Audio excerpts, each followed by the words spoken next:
ఎలా ప్రార్థన చేస్తే మనము దేవుని యొద్ద నుండి మనం కోరుకున్నది పొందుకోగలుగుతాము. సో మీరు ప్రతిరోజు ప్రార్థన చేస్తున్నారు, దేవునికి ప్రార్థన చేసి అడుగుతున్నారు, కానీ దేవుణ్ణి ఏం అడగాలో మీకు తెలియక ఇంతవరకు మీరు చేసిన ప్రార్థనలు సక్సెస్ అవ్వలేదు. అంటే దేవుడు మీ ప్రార్థన వినడం లేదు, దేవుడు మీ ప్రార్థనకు జవాబు ఇవ్వడం లేదు, మీ ప్రార్థనలు సక్సెస్ అవ్వడం లేదు.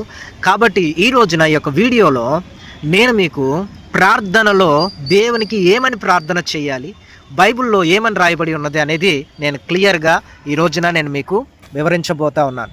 నేను చెప్పిన ప్రకారంగా మీరు ప్రార్థన చేస్తే ఖచ్చితంగా దేవుడు మీరు కోరుకున్నది మీకు దేవుడు చేస్తాడు. అనగా మీరు అడిగిన ప్రకారంగా దేవుడు మీకు ఉద్యోగాన్ని ఇస్తాడు, మీ అప్పులను తొలగిస్తాడు, త్వరలో దేవుడు మీకు వివాహం జరిగిస్తాడు, మీరు కోరుకున్న ప్రకారంగా మీ జీవితంలో దేవుడు మీ కార్యాలు జరిగిస్తాడు.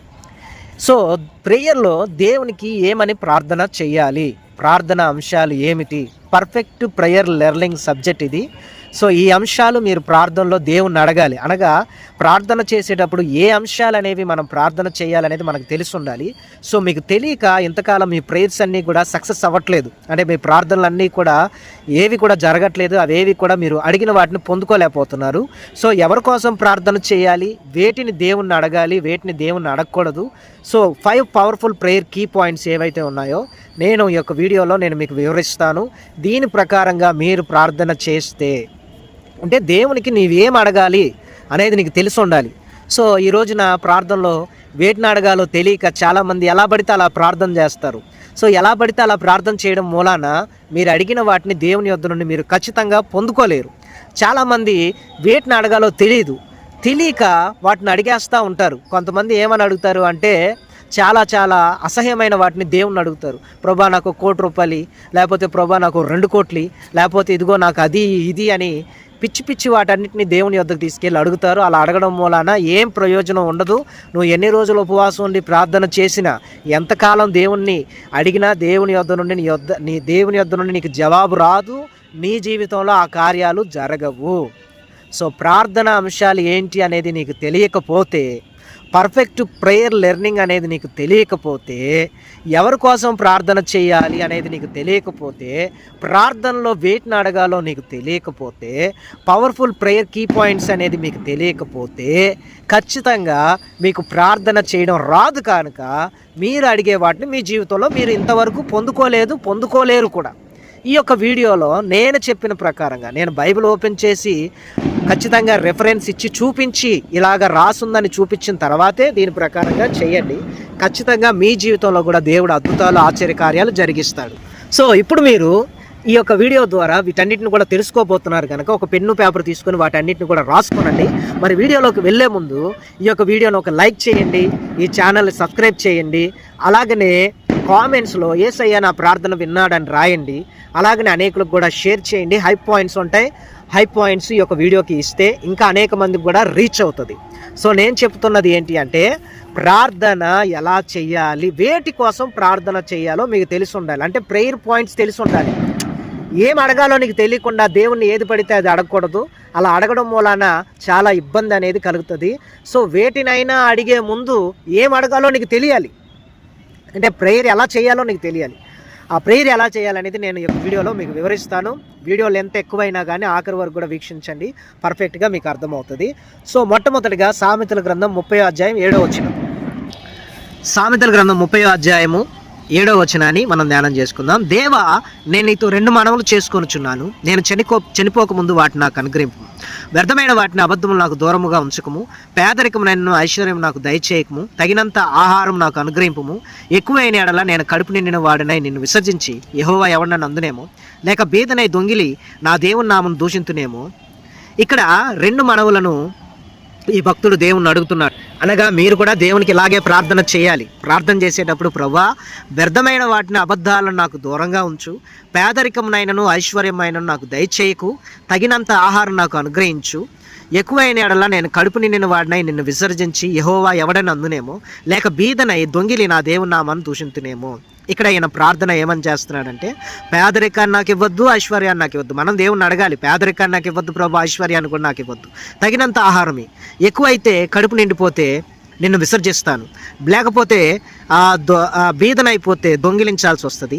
ఈ రెండు కూడా నాకు వద్దు ప్రభువా. మీరు కూడా దేవుణ్ణి అడగాలి. ఏమని అడగాలంటే, అయ్యా ఇదిగో వ్యర్థమైనవి అబద్ధాలు నాకు దూరంగా ఉంచు, పేదరికమైన ఐశ్వర్యం నాకు దయచేయకుము, తగినంత ఆహారం అనుగ్రహించు. ఇది దేవునికి మీరు చేసే ప్రార్థన. ప్రతిరోజు కూడా ప్రార్థన చేసేటప్పుడు వీటిని దేవుణ్ణి మీరు అడగాలి. రెండవది కూడా వేటిని అడగాలో చూద్దాం. మొదటి రాజుల గ్రంథం 3వ అధ్యాయం 4-13 వచనం. మొదటి రాజులు 3వ అధ్యాయము 4 నుండి చదువుదాం. గిబియోను ముఖ్యమైన ఉన్నత స్థలమై ఉండను గనుక బలులను అర్పించుటకే రాజు అక్కడికి పోయి ఆ బలిపీఠం మీద 1000 బలులను అర్పించను.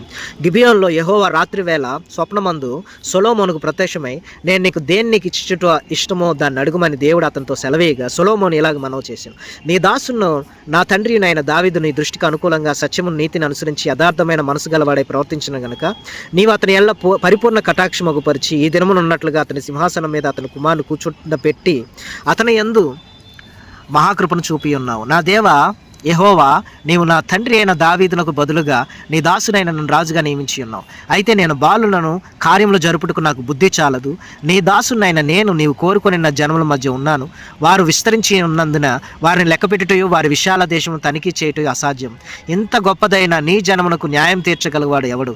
కాబట్టి నేను మంచి చెడ్డలు వివేచించు నీ జనులకు న్యాయం తీర్చున్నట్లు నీ దాసునైన నాకు వివేకము గల హృదయము దయచేయము.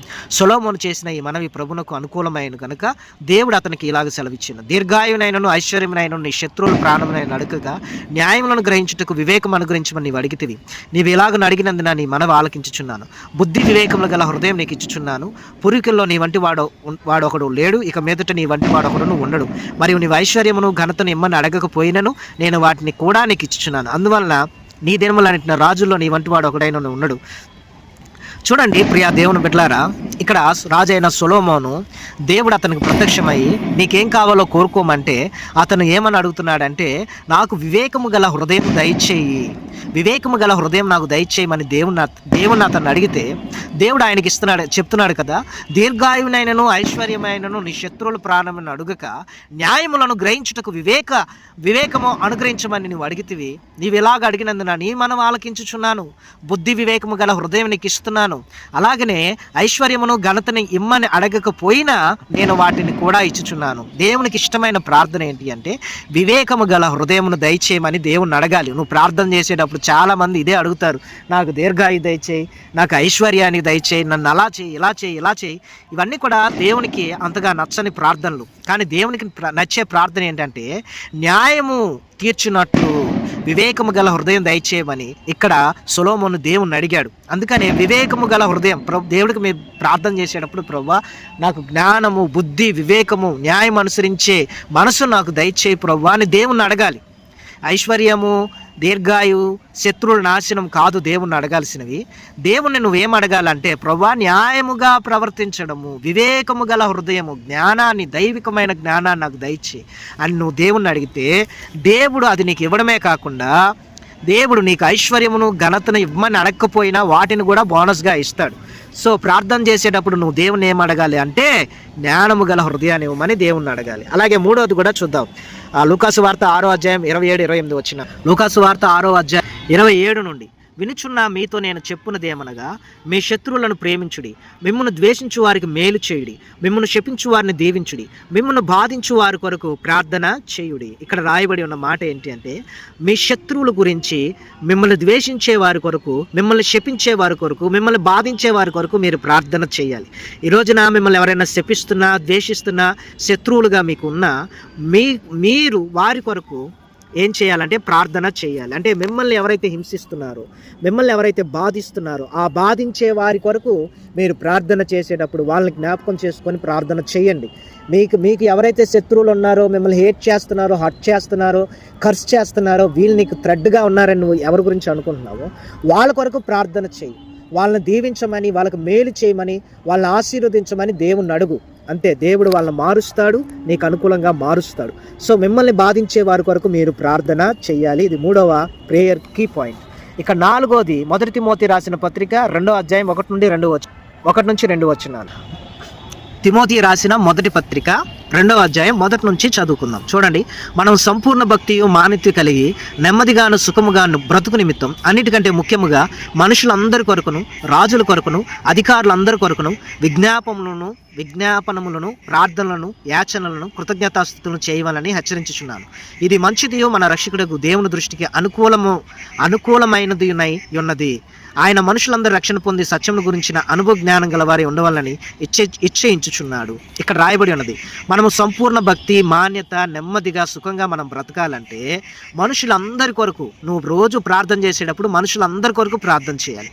అందులో రాజుల కొరకు అనగా ఎంపీలు, ఎమ్మెల్యేలు, ప్రైమ్ మినిస్టర్, చీఫ్ మినిస్టర్, అధికారుల కొరకు, సో అధికారులు పోలీస్ డిపార్ట్మెంట్ కొరకు, అలాగనే అధికారులందరి కొరకు కూడా విజ్ఞాపన ప్రార్థన యాచనలు కృతజ్ఞతాస్తుతులు చేయాలి. ఇది చాలా మంచిది, ఇది అనుకూలమైనది. ఎందుకనగా నువ్వు మనుషులందరి కొరకు రాజుల కొరకు అలాగే అధికారుల కొరకు ప్రార్థన చేసినప్పుడు నువ్వు సుఖంగా బ్రతుకుతావు, సంపూర్ణ భక్తిగా నువ్వు బ్రతకడానికి అవకాశం ఉంటుంది, నువ్వు నెమ్మదిగా బ్రతుకుతావు.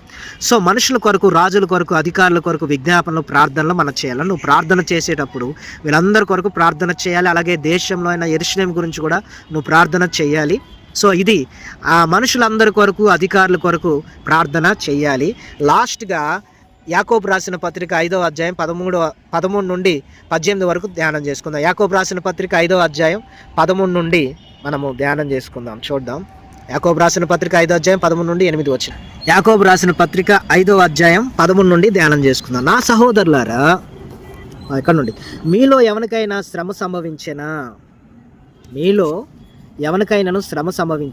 అతడు ప్రార్థన చేయవలెను.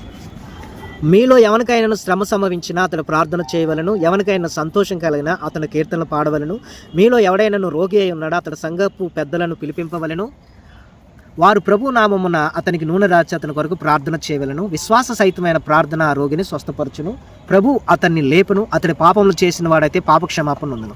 మీ పాపములను ఒకరితో ఒకడు ఒప్పుకొనడి. మీరు స్వస్థత పొందినట్లు ఒకరి కొరకు ఒకడు ప్రార్థన చేయడి. నీతిమంతుని విజ్ఞాపన మనపూర్వక గలదై బహు బలము గలదై ఉండెను.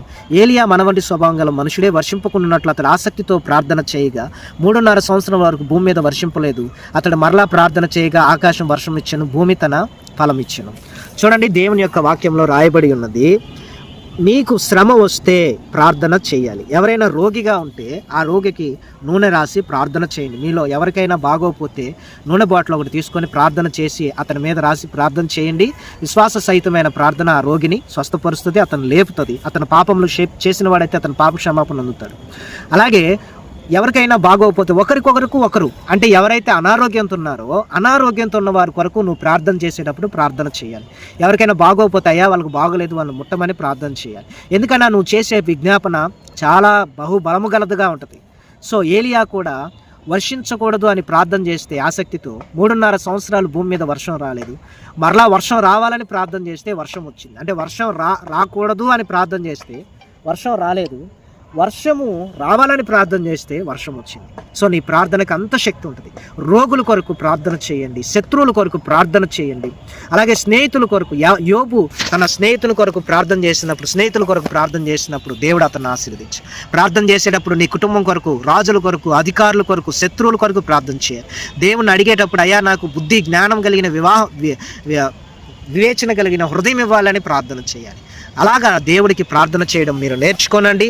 సో ఎలా ప్రార్థన చేయాలి ఏంటి అనేది ఇవన్నీ కూడా మీరు తెలుసుకోండి. అలాగనే మీకు ఏమైనా ప్రార్థన అవసరతలు ఉంటే ఈ యొక్క రాయబడిన నెంబర్లకి కాల్ చేయండి, ఒక నెంబర్కి వాట్సాప్ చేయండి. అలాగనే ప్రార్థన గురించి ఏమైనా డౌట్లు సందేహాలు ఉన్నా ఈ యొక్క నెంబర్కి కాల్ చేసి నన్ను సంప్రదించండి, నేను మీకు వివరిస్తాను. ఒకవేళ నేను దొరకకపోయినా 10-15 రోజులైనా మీకు రిప్లై ఇస్తాను. మరలా చేయండి. దేవుడు మిమ్మల్ని దీవించును గాక. సో ప్రార్థన గురించి మీరు అనేకమైన విషయాలను తెలుసుకున్నారు. ప్రార్థన ఎలా చేయాలి, ఎవరి కోసం చేయాలి అనేది 5 ప్రేయర్ కీ పాయింట్స్ నేను చెప్పాను, లేఖనాలు చూపించాను. సో ఈ ఛానల్ సబ్స్క్రైబ్ చేసుకోనండి, లైక్ చేయండి, షేర్ చేయండి, కామెంట్లో యేసయ్య నా ప్రార్థన విన్నాడని రాయండి. అలాగనే ప్రతిరోజు వస్తున్న వర్తమానాలు విని బలపడండి, హై పాయింట్స్ కూడా ఇవ్వండి. దేవుడు మిమ్మల్ని దీవించును గాక. God bless you. సో మీ కొరకు ఒక చిన్న ప్రార్థన. ప్రభువా, ఎవరైతే ఈ మాటలు విన్నారో వారిని, వారి కుటుంబ సభ్యులను దీవించండి, ప్రార్థన చేయడం నేర్పించండి. ఎవరి కోసం ప్రార్థన చేయాలి, వేటి కోసం ప్రార్థన చేయాలో అవన్నీ తెలుసుకున్నారు. అలాగ నా ప్రార్థన చేయనట్లుగా నీ కృప దయచేయమని యేసు నామములో అడుగుతున్నాం తండ్రి.